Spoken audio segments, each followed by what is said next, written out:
The journey to becoming chosen by God is not an easy one. It's a path filled with trials, reflection, and deep internal challenges that test the core of our being. We often think that spirituality is a peaceful, tranquil path where we find solace. But to be chosen by God, to truly walk in the divine light, one must face a series of tests that most of us aren't even aware of. These tests are designed to strip away the illusions we cling to, forcing us to confront the deepest, darkest parts of ourselves. I've realized that, like many of you, we often romanticize spirituality, but the truth is, to be chosen by God requires a depth of courage and honesty that few are willing to explore. The first test that we must face is the test of ego. The ego is the part of us that is most attached to the material world. It thrives on validation, power, and control. But here's the tricky part: the ego is so deeply embedded in our identity that we often can't distinguish between what is truly us and what is just ego. God will test us by putting us in situations where our ego is threatened. Maybe we lose something that we identify with: our job, our status, or even relationships. When we feel like the ground is slipping beneath us, how do we react? Do we cling even harder to our sense of self, or do we let go? Letting go is the key. But it's terrifying, isn't it? To let go of who we think we are. The question I want you to ask yourself is, who am I when everything I identify with is stripped away? Click subscribe to this channel to get more profound spiritual lessons.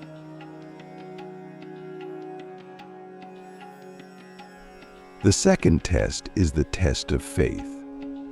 Faith isn't just belief in something greater than ourselves, it's trust in the process, even when everything around you seems to be falling apart. God will often place us in situations where we feel completely out of control. Maybe it's a financial crisis, a health issue, or a loss that we didn't see coming. In these moments, it's easy to lose faith, to doubt that there is a higher purpose behind the suffering. But that's the test. Can we hold on to our faith when everything seems hopeless? Can we trust that all of this is part of a divine plan, even if we can't see it? I want you to reflect on this. When was the last time you truly surrendered to the unknown?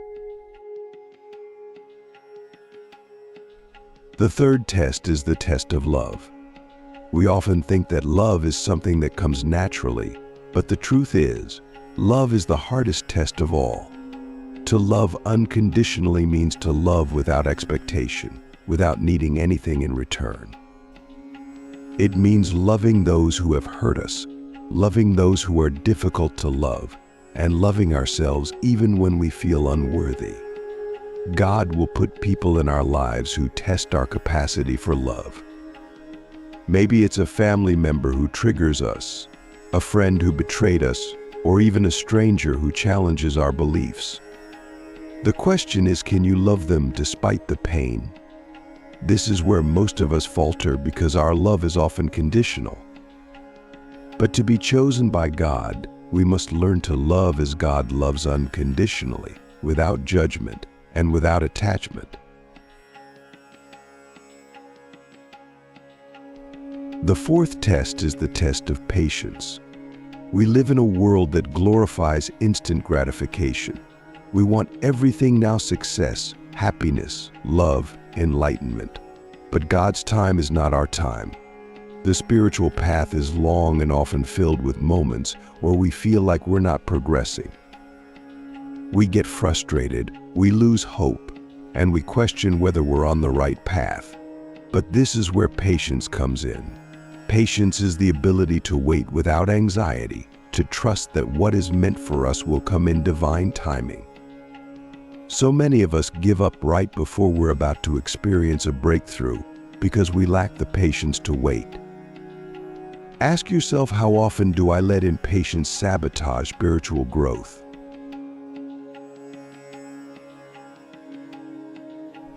The fifth test is the test of detachment. Detachment doesn't mean we don't care about things, it means we are not enslaved by them. We live in a world that constantly tells us that our worth is tied to what we own, what we achieve, and how we are perceived by others. But to be chosen by God, we must learn to let go of our attachments to the material world. This doesn't mean we can't enjoy life's pleasures, but it means that we don't define ourselves by them. God will often test us by taking away the things we hold most dear. Maybe it's a relationship, a career, or even a dream we've worked hard for. The question is, can you still find peace and purpose when everything you've worked for is gone? Detachment is freedom. It's the ability to stand in the midst of chaos without losing your center.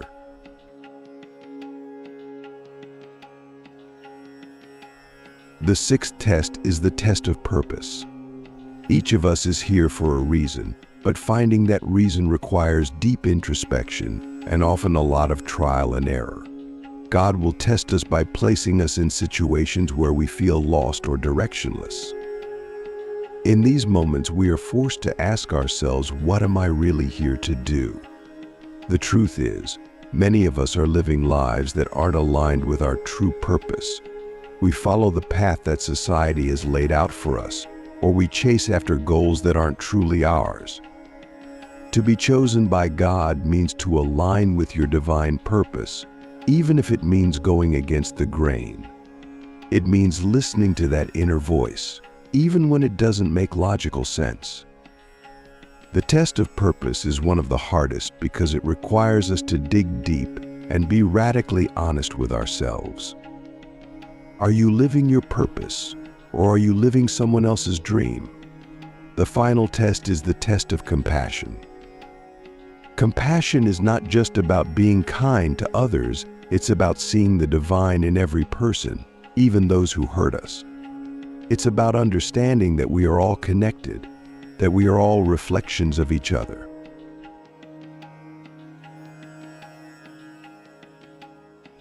God will often test our compassion by placing difficult people in our lives, people who push our buttons, people who seem to go out of their way to make our lives harder.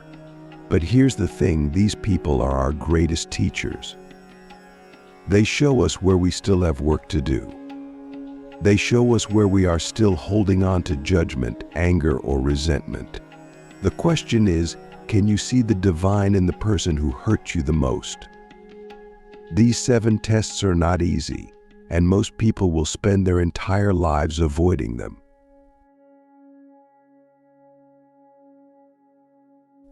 But if you truly want to be chosen by God, if you want to walk the path of enlightenment, you must face these tests head-on. You must be willing to let go of everything you think you know, everything you think you are, and surrender to the process. It's a journey of stripping away, of becoming lighter, freer, more open to the divine.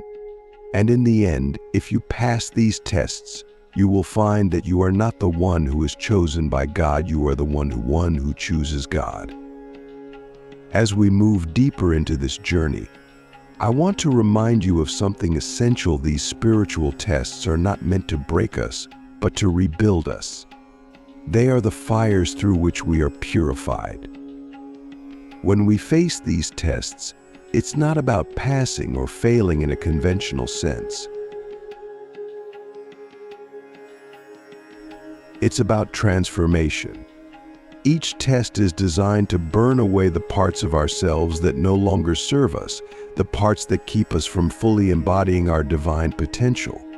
But here's the trick, many of us resist this process because it's painful. We cling to our old selves, our old patterns, because they are familiar. But to be chosen by God, to truly walk the spiritual path, we must surrender to this process. And that's where faith and surrender come in. Let's return to the test of faith, because this one is perhaps the most misunderstood. Faith is not just blind belief. It's not simply saying, I trust in God when things are going well. True faith is tested when everything falls apart. When we lose someone we love, when we face failure, when we are betrayed, that is when faith must rise. And here's the deeper truth: faith and surrender are two sides of the same coin.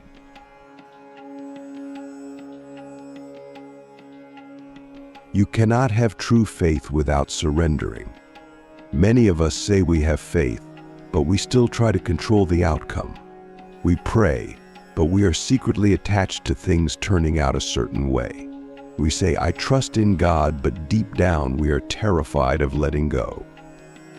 So, I ask you, are you truly willing to surrender, or are you still trying to control the outcome? Faith without surrender is incomplete.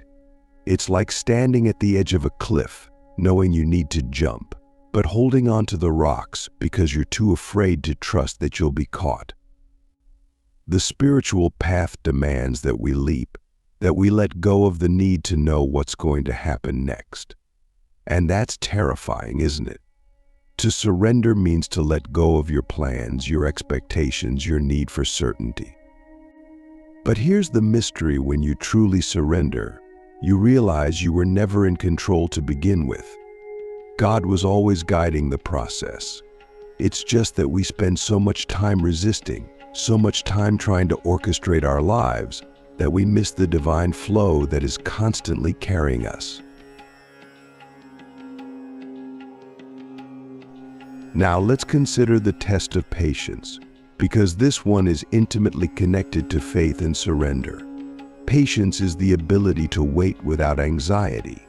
But let's be honest, how many of us are truly capable of that? We live in a society that glorifies speed, efficiency, and instant results. When something doesn't happen on our timeline, we get frustrated, we get anxious, and we start to doubt. But remember this: God's timing is not our timing. Sometimes, the things we desire most are delayed because we are not yet ready to receive them. Or perhaps God is working behind the scenes in ways we cannot perceive, aligning events, people, and circumstances so that when the time comes, everything falls into place perfectly. But until then, we must wait. And waiting is hard. Waiting feels like we're not doing enough, like we're stuck, like nothing is happening.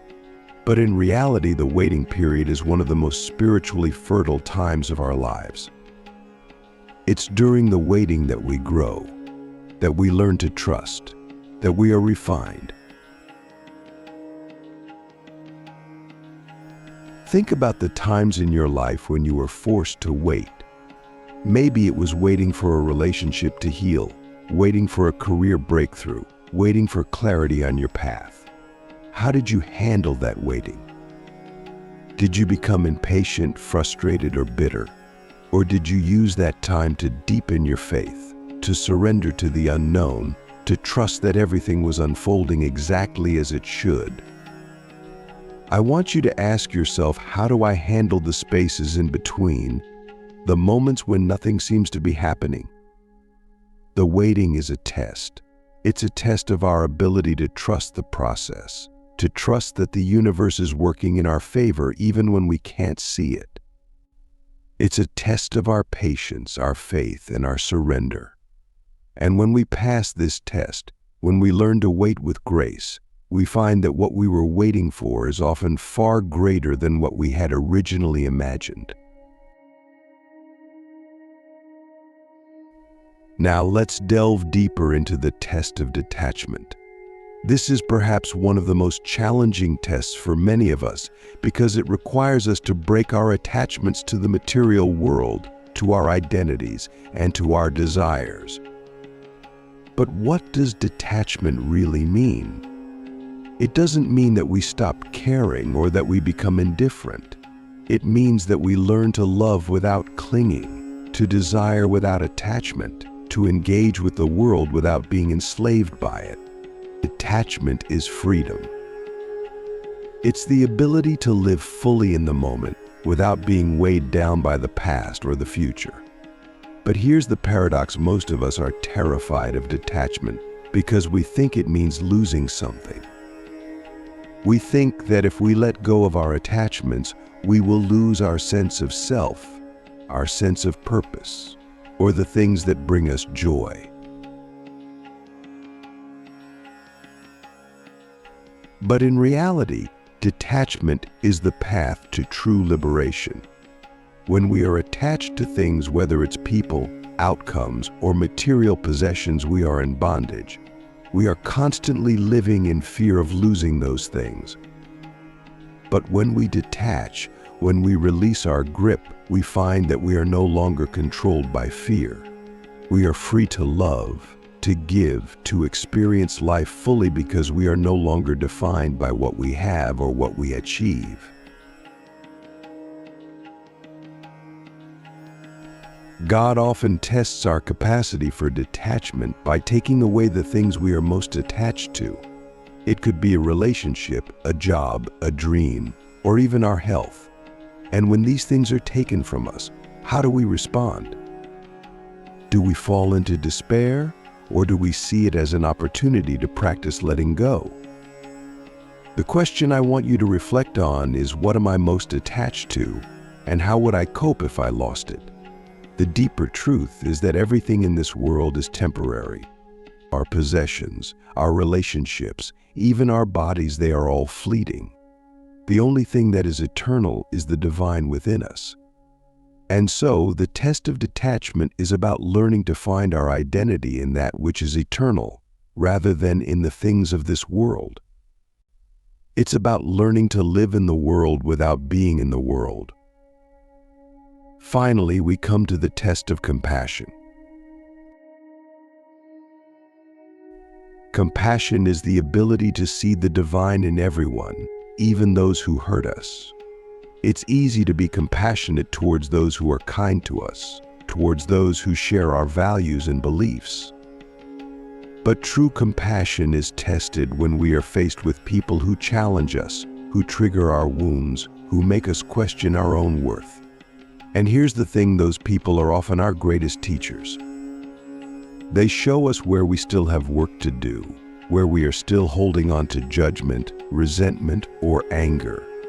God will place difficult people in our lives to test our capacity for compassion. These people may be our family members, our co-workers, or even strangers.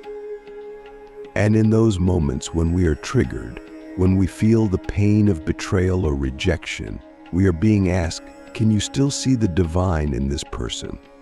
Can you still love them, even in their imperfection? Compassion is not about condoning harmful behavior. It's about understanding that everyone is on their own journey, that everyone is struggling with their own wounds, and that, at the core, we are all reflections of each other. The more we cultivate compassion, the more we align ourselves with the divine. As we approach the final phase of this journey, we come to perhaps the most profound test of all, the test of purpose. To be chosen by God is to align yourself with your divine purpose, the reason you were sent here, the unique calling that only you can fulfill. But discovering that purpose is not always straightforward. It requires a deep level of honesty, introspection, and sometimes a willingness to walk a path that is completely different from what society expects of us. Most people live their lives according to the rules of the world, chasing success, validation, achievement, but to be chosen by God, to truly embody your divine purpose, means going beyond those expectations. So how do we find our purpose? This is the question that so many of us grapple with. We search for meaning in our careers, our relationships, our achievements, but often we still feel a sense of emptiness, a sense that something is missing. That's because purpose is not something you find outside of yourself, it's something that is revealed to you from within. It's not about what you do, it's about who you are. It's about aligning your actions, your thoughts, and your intentions with the deepest truth of your soul. The test of purpose often comes in the form of feeling lost or directionless. We may reach a point in our lives where we feel like nothing is working, where the things that once brought us joy or fulfillment no longer satisfy us. This can be a deeply uncomfortable place to be, but it is also a sacred opportunity. It is in these moments of confusion and uncertainty that we are being called to go deeper, to strip away the layers of illusion and false identity that we have built up over the years. We are being called to ask ourselves the deeper questions: why am I really here? What is the unique gift that I have to offer the world? Am I living in alignment with my soul's purpose, or am I just going through the motions of life? To pass the test of purpose, we must be willing to let go of our preconceived notions of what our life should look like. We must be willing to step into the unknown, to trust that God has a plan for us that is far greater than anything we could imagine.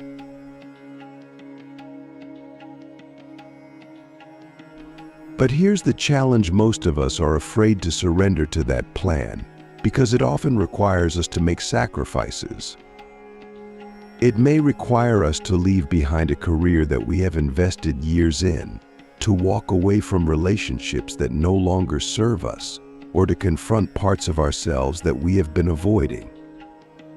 But the truth is, until we align with our divine purpose, we will always feel a sense of dissatisfaction, a sense that something is missing. The question I want you to reflect on is this: am I living a life that is in alignment with my soul's purpose, or am I living a life based on what others expect of me? This is a hard question to ask because it forces us to confront the ways in which we have compromised our truth for the sake of security, approval, or comfort. But to be chosen by God, to truly walk the spiritual path, means to live in alignment with your highest truth, no matter the cost. Most of us have a vision for our lives. We have dreams, goals, and aspirations that we are working towards. But what happens when God's plan for us is different from the one we had envisioned? What happens when we are called to walk a path that we didn't choose, or when we are asked to let go of something we thought we couldn't live without? This is where the test of surrender comes in. Surrendering to God's will doesn't mean giving up on your dreams or passions. It means trusting that the divine plan for your life is far greater than anything you could create on your own. It means being open to the possibility that what you thought you wanted may not be what is truly meant for you. And that's hard, isn't it? Because we are so attached to our ideas of what our life should look like.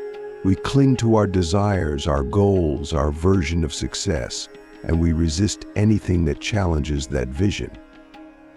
But here's the deeper truth: God's plan for your life is always greater than your own. When we surrender to God's will, we open ourselves up to a life that is far more expansive, far more fulfilling than anything we could have imagined. But surrender requires trust. It requires us to let go of the need for control, to release our attachment to specific outcomes, and to trust that everything is unfolding exactly as it should. This doesn't mean that there won't be challenges or difficulties along the way. In fact, the spiritual path is often filled with trials and obstacles. But when we trust that these challenges are part of the divine plan, when we see them as opportunities for growth and transformation, we are able to move through them with grace and faith. I want you to ask yourself, where in my life am I resisting God's will? What am I holding on to that I need to let go of?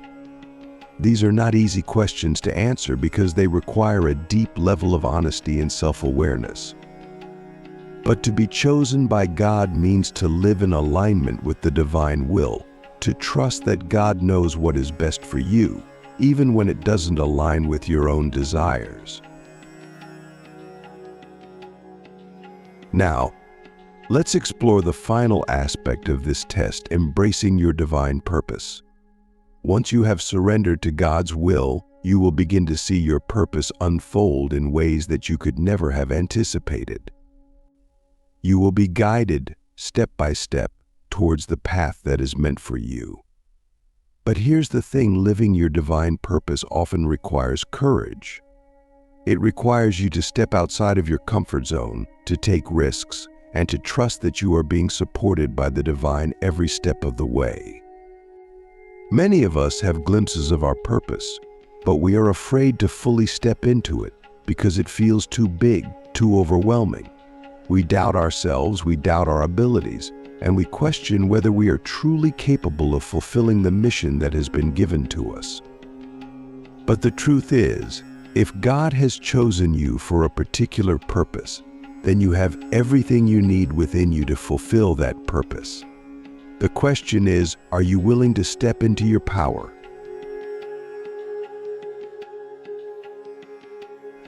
Are you willing to embrace the fullness of who you are, even if it scares you? To live your purpose is to live in alignment with the divine. It's to use your gifts, your talents, and your experiences to serve the greater good. But here's the key: your purpose is not about you. It's not about achieving success, recognition, or validation. Your purpose is about how you can be of service to others, how you can contribute to the healing and transformation of the world. And when you live from that place of service, when you align your actions with your soul's purpose, you will find that everything else falls into place. You will be supported, guided, and provided for in ways that you could never have imagined. So the final question I want to leave you with is this: are you willing to embrace your divine purpose, even if it means letting go of the life you thought you wanted? This is the ultimate test, the one that requires the deepest level of surrender, faith, and courage. But if you pass this test, if you are willing to align yourself with God's will, you will find a level of fulfillment, peace, and joy that goes beyond anything this world can offer.